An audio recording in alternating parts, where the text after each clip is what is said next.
Bieži sabiedrībā tiek uzskatīts, ka vienīgais, ko mednieks kāro, ir trofeja, ar ko dižoties kolēģi priekšā. Taču tā nebūtu nav. Trofeja ir atmiņas, vērtība, pagodinājums meža dzīvniekam, jo tiek saglabāts mūžīgi. Kas ir kārotākā medību trofeja, kā to kvalitatīvi apstrādāt, to visu atklāšu raidījuma gaitā. Es esmu dzirdējis, ka viena no kārotākajām mednieku trofejām ir medņu gaļa trofeja. To iegūt ir gana grūti, populācija nav pārāk liela, un es esmu dzirdējis, ka Latvijas valsts meži esot izstrādājuši projektu medņu izpētei. Tāpēc es esmu šeit pie jums, Elmār, lai jūs mums pastāstītu sīkāk, kas tas par projektu un kāds ir projekta mērķis varbūt? Projekta mērķis gan nav izpēte. Izpēte mums ir kā tāds instruments, lai mēs iegūtu informāciju par to, kādā stāvoklī Latvijā medņu populācija atrodas, bet tas pamatmērķis mums ir saglabāt šo sugu, ņemot vērā to, ka aptuveni 90% no medņu populācijas apdzīvo Latvijas valsts apsaimniekotās meža teritorijas. Un tāpēc mēs tā kā jūtamies līdzatbildīgi par šīs sugas saglabāšanu. Un mēs esam izvēlējušies tādu modeļu sugu, uz kuru bāzes tad izstrādāt pieeja, teiksim, citu dabas vērtību saglabāšanā, aizsardzībā. Bet kāda tad, pēc jūsu pētījumiem, kāda šobrīd ir šī medņu populācija Latvijā? Skatoties no tāda viena atskaites punkta, teiksim, laikā, ja mēs skatāmies, ja mēs to nevaram pateikt. Tas ir tieši tas, ar ko mēs šobrīd nodarbojamies un cenšamies saprast, cik daudz to medņu ir, kurās vietās viņi ir izplatīti, kuras mežus apdzīvo. Tas ir viens no mūsu uzdevumiem. Un tad, laikam ejot, mēs varam vērtēt, vai kādas teritorijas mednis pamet, vai teiksim, kādās teritorijās mednis uzrodās no jauna. Tad mēs to varēsim teikt. Šobrīd mēs to, vismaz balstoties uz mūsu datiem, vēl nevaram pateikt, jo projekts ir, teiksim, ilgs gadus 3.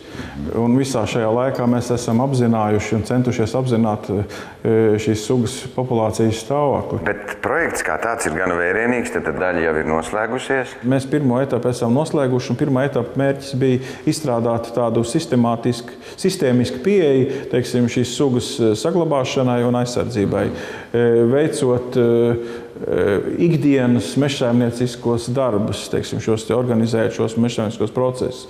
Un rezultātā, ko mēs esam izdarījuši, kādi tie galvenie sausie atlikumi no pirmā etapa. Tātad mēs esam veikuši inventarizāciju un sapratuši, kas mums ir šobrīd. Ja?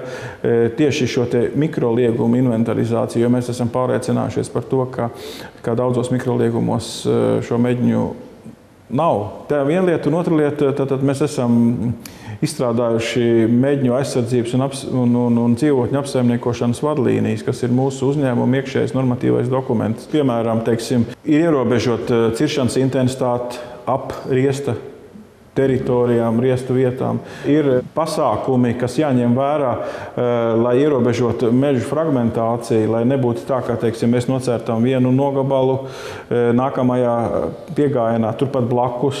Mēs esam paredzējuši, ka starp šiem nocirstajiem gabaliem tieši riesta teritorijā ir jābūt meža tādām posmām vai joslai starpā. Līdz ar to nerodās tas vienlaidus nocirstā meža efekts. Ja? Respektīvi, tad mēs ierobežojam fragmentāciju. Mēs nosakām, kādi dažādi mednim interesējoši vai vajadzīgi struktūra elementi tiek saglabāti. Mēs rūpējamies par to, lai tiek saglabāti barības augi. Mēs rūpējamies par to, lai hidroloģiskais režīms vairs nemainās, tāpēc, ka liela daļa medņu mežu ir nomelorēti. Absolūts vairākums, tuvu pie 90%. Šīs meliorācijas sistēmas daudz vieta prasās pēc atjaunošanas, bet mēs ļoti rūpīgi to vērtējām. Un tur, kur šīs meliorācijas sistēmas, teiksim, grāvji neskar pārējās teritorijas, mēs viņas vairs neatjaunojam, lai tas hidroloģiskais režīms atgriežas agrākajā tajā līmenī. Un līdz ar to teritorija dabiskojās un tā aizaugšana ir mazāka. Un tā tālāk. Un vēl, teiksim, ļoti svarīgs moments ir, kas ir varbūt viens no pašiem svarīgākajiem, kur ir mūsu tieši tas pienesums medņa aizsardzībā, ka mēs uzliekam monitoriju kilometru rādījusā ap medņu riesta vietām līdz, sākot no riesta sākuma, kas var būt februāris, teiksim, no 1. februāra līdz pat jūnija beigām, jūlija beigām.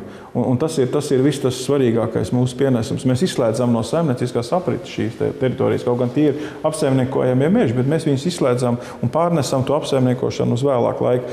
Un es pieļauju, un man ļoti gribētu ticēt, ka tieši šī traucējuma faktoru novēršana varētu dot ļoti labus rezultātus ilgtermiņā.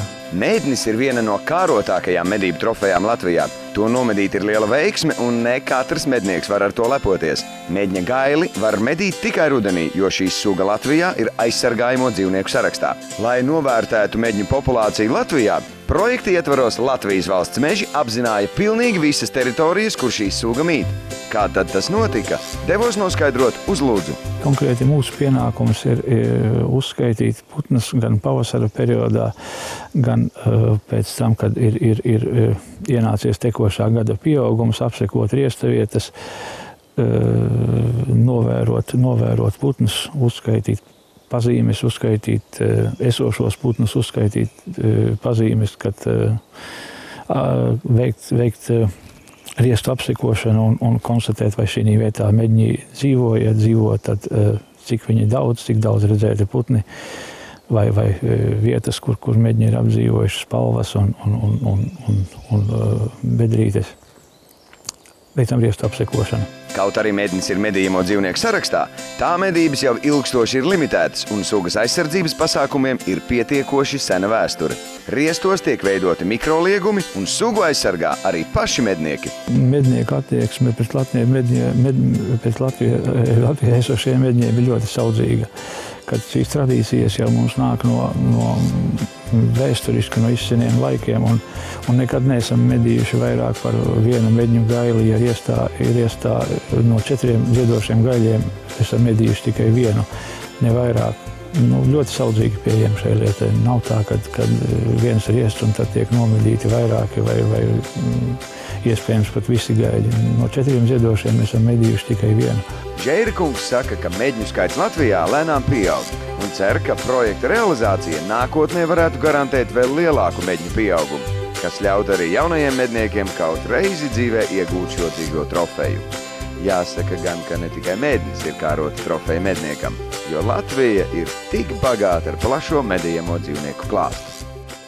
Redz kā, jau es esmu ar gana daudziem medniekiem ticies, ar gana daudziem runājis, bijis pie viņiem mājās, bijis mednieku mājās un sapratis to, ka medniekam īpaši nozīmi viņi pievērš trofejai, trofejas iegūšanai, trofejas vietas meklēšanai un visām šīm no tā izrietošajām sekām. Varbūt tu vari pastāstīt, kas tad ir tava trofeja, kas ir trofeja priekš tevis?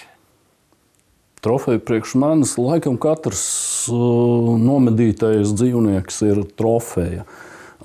Un manā izpratnē jebkurš, vai tā ir liela, vai tā ir zelta medaļas vērta, vai Grand Prix, vai tā ir necila, bet kaut kāda anormāla, dažāda var būt, trofeja. Viņa ir tava trofeja. Tas ir tavs stāsts, tas ir tavs piedzīvojums, tas ir tava saskarsme ar dabu, ka tu tur esi bijis un tu to esi izdzīvojis visu un tavas atmiņas. Tad mēs redzam, šis ir tavs darba kabinets, ir gana daudz dažādu trofeju, bet tu vari tā mazliet filozofiski pastāstīt par to, kas tad ir tas, ko viņas visas kopā tev te strādā, bet viņas ir te. Kas tas ir? Tā ir mana dzīve. Vai ne? Es vienā vārdā varu teikt mana dzīve, jo citādi to pateikt nevar. Jā. Un es domāju, ka ļoti daudziem medniekiem tā ir viņu dzīve, tas ir viņu, teiksim, brīvais laiks, jo, kā visi zinām, mums tomēr visiem ir kaut kāds naudas darbs arī. Jā. Tad tas brīvais laiks, kur viņš ir palicis, un tās ir atmiņas par to. Es zinu arī to, ka, lai izgatavotu trofeju, tam vajag gana daudz laika, tam vajag gana daudz līdzekļus, tam vajag ļoti labus meistarus, un es zinu, ka tev ir labi meistari, tev ir pat savs uzņēmums, ja var tā teikt.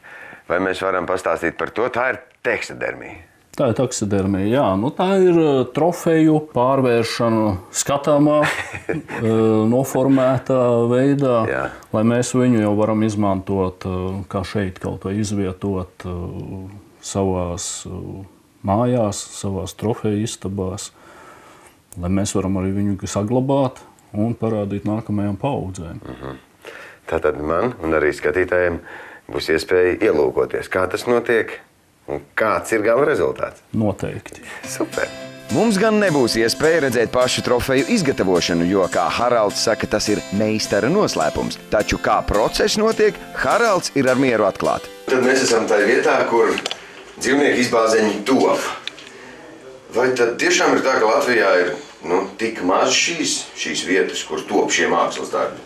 Patiesībā jā. Tādēļ, ka taksidermija tā ir joma, kur cilvēki apgūst pašmācībā, kur nav skolu, nav profteku skolu, nav tehniku. Tātad viss nāk pašiem apmācoties. Tas nozīmē, ka taksidermists tāpat kā varētu salīdzināt ar dažādiem seno laiku kogriezējiem vai vēl šo profesiju pārstāvjiem, tā ir mantojama lieta, ko tu vari iemācīties pie meistara. Tā ir mantojuma lieta, ko apgūst pie meistara. Tā tas ir. Tas nozīmē, ka visi meistari ir jāsaudzē, jāceļ debesīs un viņiem jātaisa pieminīgi. Jāceļ godā un jāsako un jāmācās. Un vēl jāsaka tā, ka ļoti ilgu laiku aizņem šī mācīšanās, jo tā nav joma, kur var apgūt nedēļā, mēnesī, pat gadā. Tie ir gadi, un ar katru gadu šī meistarība aug. Ja? Latvijā viena no visvairāk izplatītajām medību trofejām ir stirnu āža ragi, ko lielākoties mednieki prot sagatavot paši. Taču, ja iegūtā trofeja ir liela un mednieks to vēlas sagatavot pat pilnā augumā, ieteikums būt īpaši piesardzīgiem jau pirmapstrādes procesā, nepieļaujot kļūdas, radot liekus iegriezumus, jācenšas saglabāt viss, kas nepieciešams tālākai trofejas izgatavošanai. Šeit mēs redzam jau gandrīz gatavas dažādas trofejas. Kāds tad ir šis pirmsākums tam visam, kā notiek šī sagatavošanās? Pirmsākums šeit mums ir tāds piemērs, un palielījušos mazliet, ka mēs esam modernās taksidermijas ieviesēji Latvijā. Jā. Modernā taksidermija aizsākusies ir Amerikas Savienotajās valstīs, un tad, protams, pārnāca uz Eiropu, Krieviju un arī pie mums uz Latviju.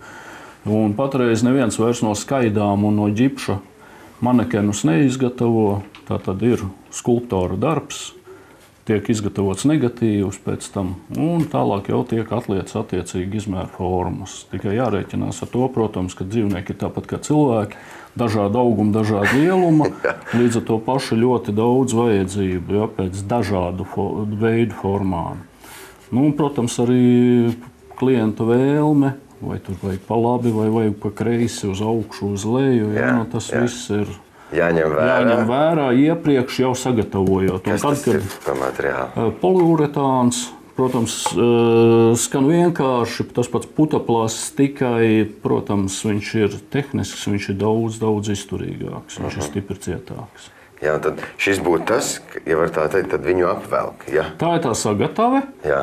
Kuru pēc tam vēlāk vēl tiek viņa apstrādāta, vēlāk viņai tiek ievietotas acis, pieveidota mazliet seja, jau var tā teikt, un veikta tāda pirmapstrādes darbi, un pēc tam, kad ir sagatavota āda, izstrādāta, konservēta āda, tāda pat kā mēs šujam kažokus, jau tādā pašā līmenī, tad jau tiek viss noformēts tālāk. Un tad viņi attiecīgi laiku žūst, un pēc tam tiek noformēts jau līdz galam. Piekrāsots, make-upiņš uzlikt tā, kā viņu vajag, noformēts dizains, un tālāk jau mēs varam viņu izvietot savā trofeju zālē, trofeju telpā. Bet, teiksim, tavas domas, kāpēc medniekam gribas trofeju izbāstu mājās? Tavs viedoklis par to, kas tas ir?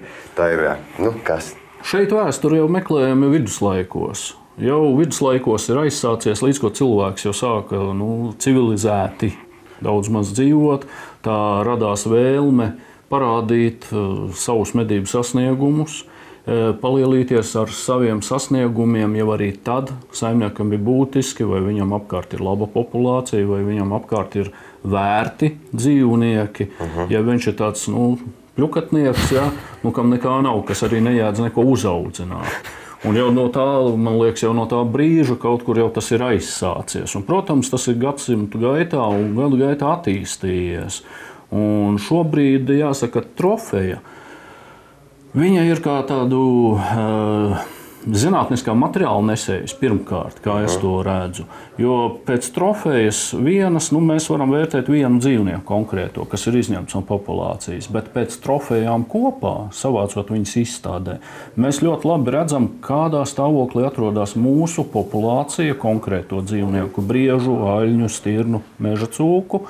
Un pēc šiem rādītājiem jau mēs varam saprast, vai mēs pareizi saimniekojam mežā, vai mēs darām kaut ko aplam, kas mums ir jāmaina mūsu saimniekošanā, vai mums ir jāpalielina nomedījumais vecums, vai jāsamazina, vai barības bāzē kaut kas nav īsti pareizi, kaut kas ir maināms.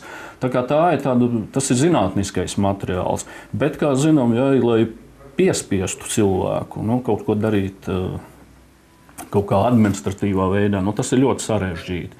Un tādēļ ir ļoti labi, ka ir izveidojušies šī trofeju kultūra, teiksim, izstādīšanas, vērtēšanas, arī tā izrādīšanās. Tas viss ir feini, tas ir tāds dzīvais stimuls, kas cilvēkus veicina šo materiālu vērtīgo savākt. Un vēl arī, ka viņš ir kā dekoratīvais elements, noformējot šīs medību mājas, medību telpas. Un droši vien jau, ka tā ir, galējā cieņas izrādīšana nomedītiem dzīvniekam, vai ne? Protams. Šī cieņas izrādīšana sākās ar cienījumu nomedīšanu, un uz vietas mēs izrādām, ievērojot medību tradīcijas. Un nobeigums, protams, ka šī trofeja atrodas pie mums. Mēs vienmēr, kad uz viņu paskatāmies, mēs atceramies, tur katrai trofejai nāk līdzi stāsts. Mēs atceramies, kā tas bija, izdzīvojam varbūt šīs emocijas no jauna. Un tas nav tā, ka tikai viņš ir nomedīts un pie sienas. Nē, tur ir katrā vietā stāsts. Tātad trofeja nav tikai mednieku dižošanās. Tā ir atmiņu krātuve, neaizmirstams piedzīvojums un sava veida pagodinājums. Lai iegūtā trofeja saglabātos ilgi, svarīgi ir izvēlēties prasmīgu un zinošu taksidermijas speciālistu.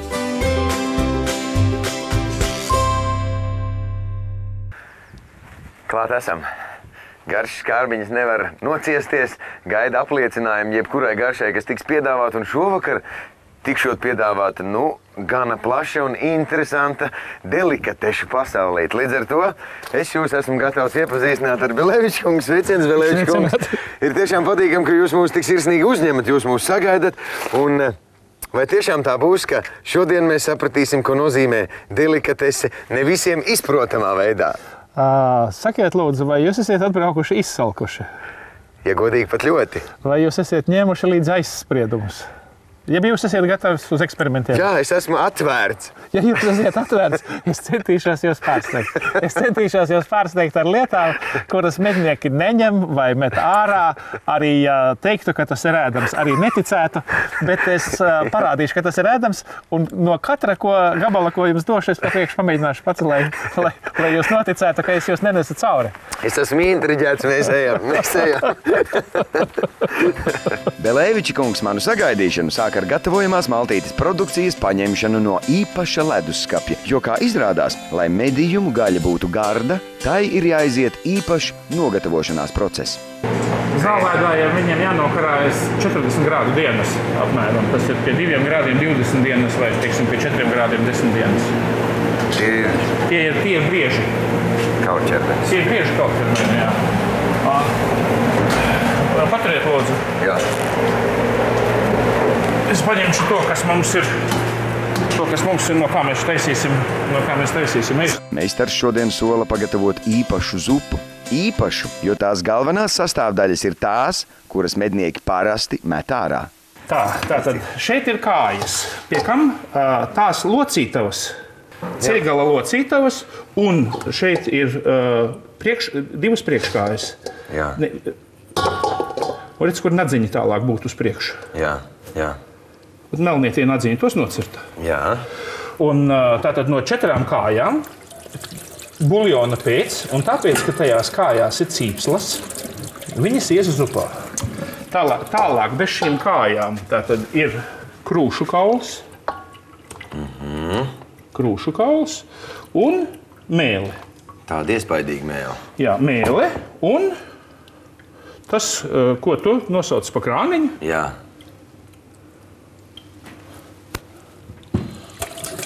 Brieži pie tam. Brieža krāniņš, jā.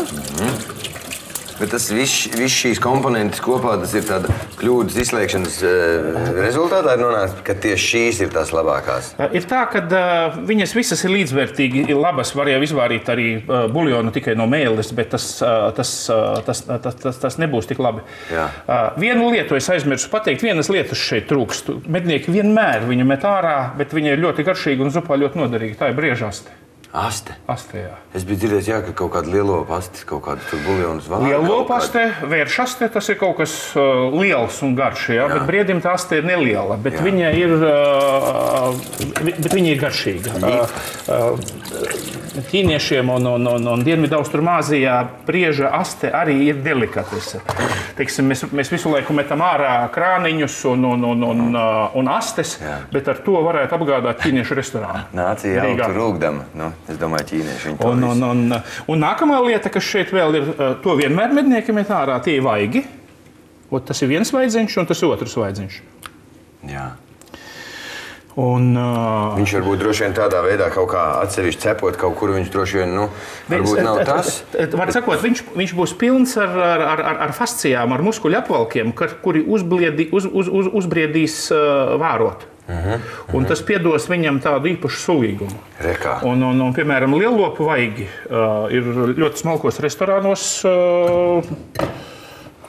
bieži dabonam. Jā. Un droši vien nevelti, vai ne? Nevelti. Tā ir delikatese. Jā.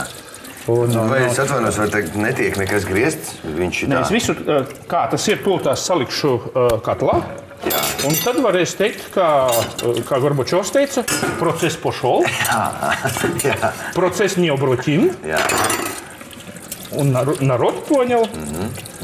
Par briedim parasti ir viena mēle, bet šeit es paņēmu 3, tikai tāpēc, ka, ja jau mēs ķēpājamies ar to lietu, tad pastiepsim drusku garāku. Tā. Labi. Un tagad es to visu likšu katlā. Pieliešu ūdeni. Tā. Nolai visu ar ūdeni? Ar ūdeni. Un kad uzvārīsies, nosmelšu putas. Jā. Tad pievienošu ķiplokus, sīpolus, sāli, piparus. Tas jau ir aizgājis savu gaitu, bet tikmēr, kamēr tas svārās, mēs sataisīsim vairākus citus ēdienus. Kamēr zupa ir procesā, es tieku sagatavot savam pirmajam pārsteigumam – brieža sēklinieki. Cilvēkiem ir tādas antipātijas pret šitādām lietām, tāpēc, ka viņi domā, ka tas ir kaut kas tāds vai netīrs vai šausmīgs, bet īstenībā mums būs darīšana ar ārkārtīgi feinu lietu. Viņai nebūs ne smarža slikta, nekāda piegarša, un tā ir delikatese. Es viņus piedāvāšu jēlus, un ja mēs neapēdīsim jēlus, tad uzķersim. Bet es domāju, ka nekas nepaliks pāri. Nē, tas jau vēl nebūs tagad ēšanai. Es tagad tikai sataisīšu, lai tā ir smuki, bet tā būs mūsu izēja vēl ēdienam. Redziet, un jau izskatās pievilcīgāk, Un tā lietas būtība ir tāda, ka jūs pasmaržojat, viņš smaržo pēc svaiguma. Jā. Man, teikšu godīgi, vēl bišķīt jāpierod, bet... Es iztaisīšu būs smuki. Nu, jā. Tas tiešām būs ēdams. Tas tiešām būs ēdams. Šo svaigumu meistars uzgriež plānās šķēlītēs uz apgrauzdētas maizītes, pa virsu liekot nedaudz sīpoliņu. Nu, es riskēšu.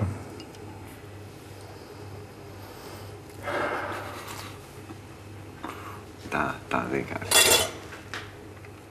Nu, es arī gribu noriskēt, jā. Es rekomendēju. Jā. Es tiešām nekad dzīvē neesmu ēdis. Svaigus pautus. Svaigus pautus, jā. Dzirdēts ir par ceptiem.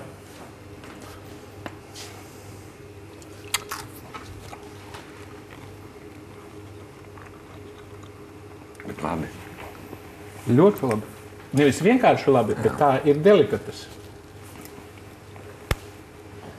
Ir, bet, Bet sākumā ir. nē, tas ir tikai šeit. Jā, bet tas ir tikai šeit. Tas jau arī bija tikai Tas ir tikai šeit. Nu, paskatīsimies, vai riskēs vēl uz otru pusi. Jā.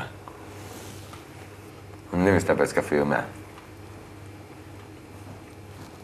Bet garšīgi. Bet Tiešām garšīgi. Pēc svaiguma vēl joprojām. Jā, un pēc kā tas garšo? Ot pēc svaiguma. Tā runājot par medībām, kamēr zupa vēl procesā, meistars pagatavo vēl daudzus interesantus ēdienus. Tos gan jūs redzēsiet tikai nākamnedēļ. Nu tad tā, zupa gatava, buljons izvārījies. Šefs notīra un sagriež visus ingredientus. Jā, arī krāniņu. Katrs delikateses veids tiek ievietots savā traukā. Nu tā, tūlīt būs degustācija. Teikšu, kā ir grūti saņemties to noprovēt. Labu apetīti! Jā. Un izstāstīšu, kā tas ir jāēd. Ir jāpaņem ar karoti. Jā. Ja būtu vairāk ēdāji, tad katram būtu tasīte ar buljonu, bet viss pārējais būtu uz galda viens. Un katrs ar savu karoti tagad iebrauc sākumā pēc mēles. Paņem mēli. Es braucu pēc mēles. Vienu gabaliņu un mutē izgaršo. Un tagad ar reizi iebrauc pēc sīpoliem pakaļ. Jā, paņem. Un jāizgaršo. Jā. Un tagad jāuzdzer buljons pa virsu.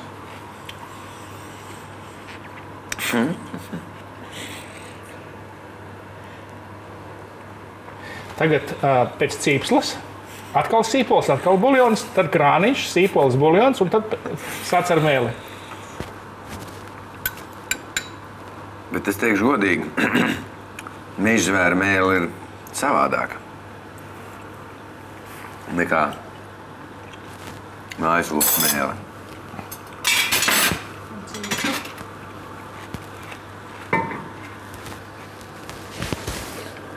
Un cipslu droši vien ir tas, ko ikdienā es neēstu. Nu tā, bieži, es domāju, ikdienā tādā ziņā, ka bieži, bet... Es ēstu ikdienā. Man viņi ļoti garšo. Tagad buljonu uzdzer. Forši. Un tad paņem karotītē to. Kāpēc tādu tālu ceļu braukuši? Jau galu galā. Jā. Patiesības mirklis. Patiesības mirklis, jā. Tas ir tas, ko visi mednieki met projām. Nu, ne. Nezinu, kāpēc. Teikšu, godīgi ar pautiem psiholoģiski bija vieglāk tikt galā. bet tas, ko tu tagad ēd, tas ir ļoti garšīgi. Tas ir kā jāpaprovē, ticiet man. Tas ir garšīgi.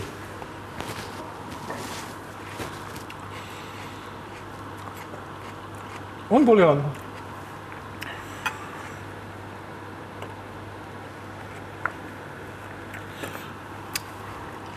Un tad es pateikšu pilnīgi godīgi. Procesa, garšu, dažādības un vēl kaut kāda lieta dēļ tas vien ir jāpaprovē, jo es nevienu brīdi nevaru pateikt, ka tas būtu negaršīgi, nevienu brīdi. Ir specifiski tā sajūta ar to mazāko bļodiņu, ja?